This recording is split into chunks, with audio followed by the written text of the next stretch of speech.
The women representative of Mombasa, Asha Hussein Mohammed, was with her Nairobi counterpart Ester Passaris in Kadzandani sublocation, Nyali sub-county in Mombasa, in a benchmarking process where they met community-based organizations, women groups and entrepreneurs. In the meeting at Bashir Bamburi grounds, the National Government Affirmative Action Fund members from Nairobi addressed the plight of women-led CBOs about the benefits of the financial kit and the need of the groups to apply for this funding.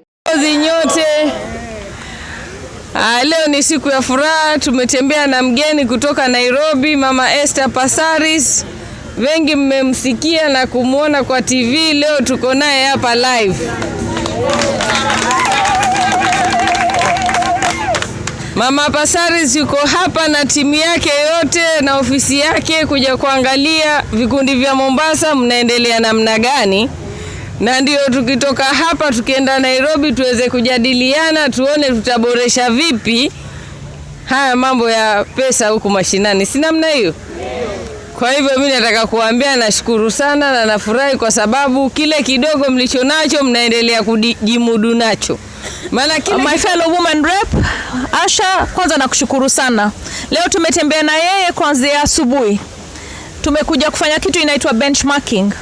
Sisi tumetoka Nairobi na kikundi yangu, nitaita mmoja wetu atawatambulisha wale ambao tuko nao kwa sababu sasa hii ni last stop. Lakini nataka kusema kitu kimoja, na washukuru nyote. Kwa sababu nimeona kweli wamama ndio wanashikilia nchi. Nyinyi wenyewe mnajua vile mnateseka, vile mna shida zenyu, lakini hata ukiwa na shida, mtoto akikuja nyumbani mama lazima mweke chakula. Kama woman rep atatoka na mtakuwa na biashara fund ya hiyo Uwezo Youth Fund Women Enterprise, hii affirmative is very important. Kwa sababu affirmative inakupatia grant. Inakupatia ile uwezo wa kujisimamisha mwenyewe kidogo. Na nimeona wajua kama mmekuja hapa kukaa, si hiyo 200 peke yake imewaleta hapa. Ni kufikiria kesho tunaweza kupata gani nyingine. Alafu nyinyi mkikutana hivi, kila mmoja wenu ambao kuna group yake, mnajua vile mnajenga hizo groups. Na mnafanya benchmarking nyinyi wenyewe kwa wenyewe. Kwa sababu unaangalia ile group ambayo iko na pesa nyingi. Tumeona CBO ingine huko ambayo ni the CBO we came with the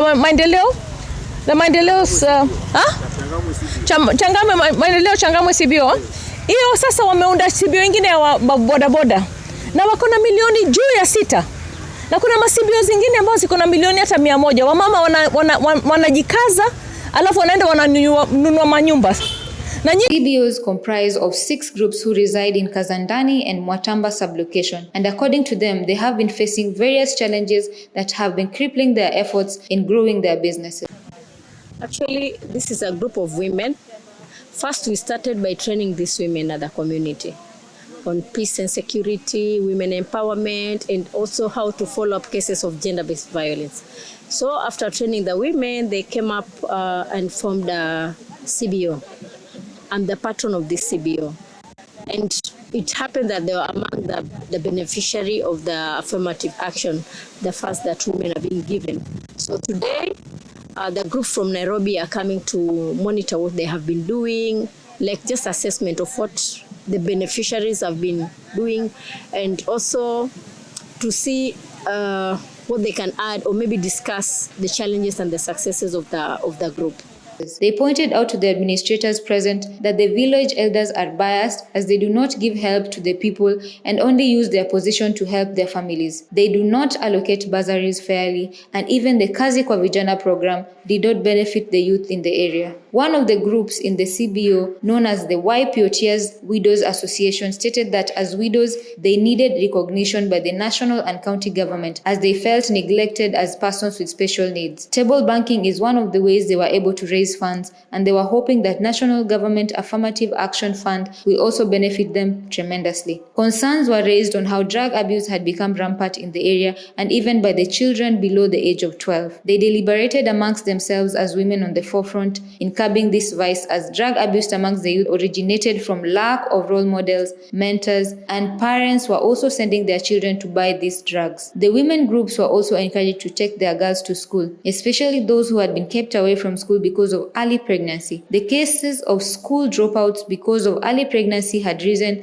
because of the corona pandemic. With the rise of gender-based violence, an area chief stated that discipline is paramount for children and parenting is by everyone in the community as much as the primary responsibility on taking care of these children is by the guardians. This will also help in prevention of the violence in schools. The local administrators touched on defilement and sexual offences court procedures and how the children's courts work. The community members were encouraged to bring forward cases of child labor and juvenile gang. Kwamba mara nyingi cases ya dhuluma dhidi ya watoto, wale ambao wanashuhudia hizi cases na wale ambao ni wahusika ambao ni wazazi ama wale ambao ni guardians hawataki kucooperate na idara husika kuhakikisha kwamba mtoto amepata haki. Jamani, bado tutalaumu polisi, tutalaumu chief. So mimi kitu ambacho ninaomba kwenu ni kwamba hizo cases za watoto sasa ndio nimeshika vizuri, si ndio madam? Sasa ndio nimepewa idhini kwa sababu Children Act inaniambia kwamba chief is an authorized officer kwa masuala yoyote ya nini ya mtoto. So nilipokuwa children department pengine ulikuwa unanidharau kwa sababu ya mwili wangu. Lakini sasa nitakuja kama chief. Sawa sawa. So mpaka tusaidiane. So defilement cases tunajua procedure ni kwamba mtoto asioge. Akipatikana amedhulumika asioge. Hizo nguo zote tuhifadhi ndio exhibit ambazo zinatumika wapi? Kotini.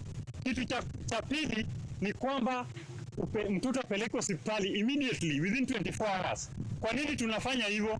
Tunafanya hivyo kwa ajili ya usalama ya yule mtoto ya kiafya. Pia apate matibabu, exhibit iwe collected na kitu kingine apate ushauri kwa sababu mara nyingi wanaumia kisaikolojia. Alafu baadaye tunaenda wapi? Police station kurecord statement na kubook nini? OB. Tunapatana. Alafu wale watoto wanapata nini? Mahitaji yao, wanakosa kupata mahitaji yao ya kimsingi.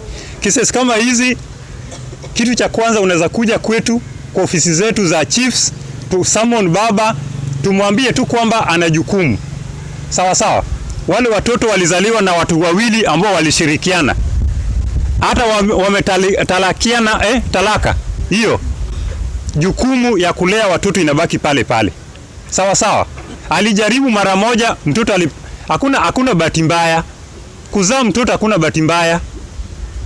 Bora madamu mtoto apatikane, yule mtoto ana haki ya kuishi. Kitu kingine pia ni child labor. Watoto wanafanyiwa kazi ya hii mtaa yetu. Na nimeona wengine nimeita wazazi na nimewakanya. Child labor na child responsibility ni tofauti. Sawa sawa. Mtoto afundishwe kazi ili siku moja ajitegemee, awe mtu ambao ni wa maana kwa jamii. Lakini asifanyiwe kazi ambao haistahili. Kwa nini? Kwa umri wake. For example, tuko na mtoto hapa ambao ana miaka ngapi? 6. Anabeba ile jerrycan ya 20 liters. Hiyo tutasema ni child work. Ha? Hiyo si ninaua huyu mtoto kulingana na umri wake na viungo vyake, hawezi kustamili ile uzito. Sawa sawa.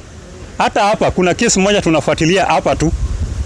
Jamaa ametoka torosha mtoto kutoka bara, ameleta hapa, mtoto aendi shule, mtoto anafanya kazi. Mtoto wa miaka 8. Alafu kuanzia leo tunataka tusirikiane kwa masuala ya usalama. Ile tunaita juvenile gangs. Mnajua hao watoto ni akina nani? Ni watoto wenu. Mtoto anaenda shule, kuna wakati kuna cases tulikuwa tunafuatilizia area ya Freetown. Mtoto akitoka shule anapitia maeneo na zile bag zao ndio wanabeba nayo miadarati. Akiingia hoteli anasema weka chakula kama kawaida. Chakula kama kawaida ni 250. Mzazi naye hana namna ya chakula ya kawaida ya 250. Kumbe akitoka pale, na kwa sababu wazazi pia tumekuwa preoccupied, tunatafutia hawa watoto wetu maisha, hatuna time ya kuangalia vitabu. Hizi bags zina nini? Kumbe drugs zinawekwa pale. Akitoka shule anapitia maeneo, anabwaga na supply.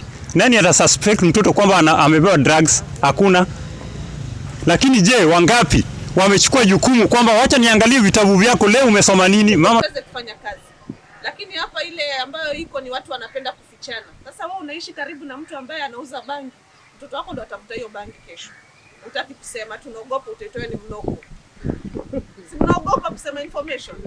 Ati kwa sababu mnaogopa kutoa mnoko. Usiogope kwa sababu nyinyi ndio mtabaki na ile shida. Sisi ndio wanaambia community, sisi ndio wafanyi serikali, tutakuja tumekuja leo tuwasaidie kutatua zile changamoto zetu, sisi twende pale tutapawacha. Sasa nyinyi msipopasafisha pale, ile muozo ni nini tu mtabaki, alafu sasa mnalia baadaye kwamba watoto wetu wameingilia vipanga, vijana wetu wameingilia tumbaya. People living with disability were also represented, and the representative pointed out that children living with disability should be taken to school and protected by the community from any form of abuse. Anasema huwa anashughulika sana na utetezi wa walemavu, na mtu akiguza mlemavu kwa njia mbaya huwa hatuko sawa na yeye kabisa. Kwa hivyo ukiona mlemavu yoyote ako pale, kwanza wakati huu na wakati mwingine wote watu wanaficha walemavu, watoto walemavu. Tafadhali ukiona mtu ameficha mtoto mlemavu, hampeleki shule, hampeleki hata wale walemavu ambao wako na cerebral palsy, ni wale walemavu ambao pia wako na shule zao, wako na mahali kwa kwenda kufanya exercise. Wewe unamweka mtoto mlemavu kwa nyumbani yako, anakaa mpaka anakufa. Ukiona mtu kama huyo, This is Laureate Rota reporting for Lavish Heart TV.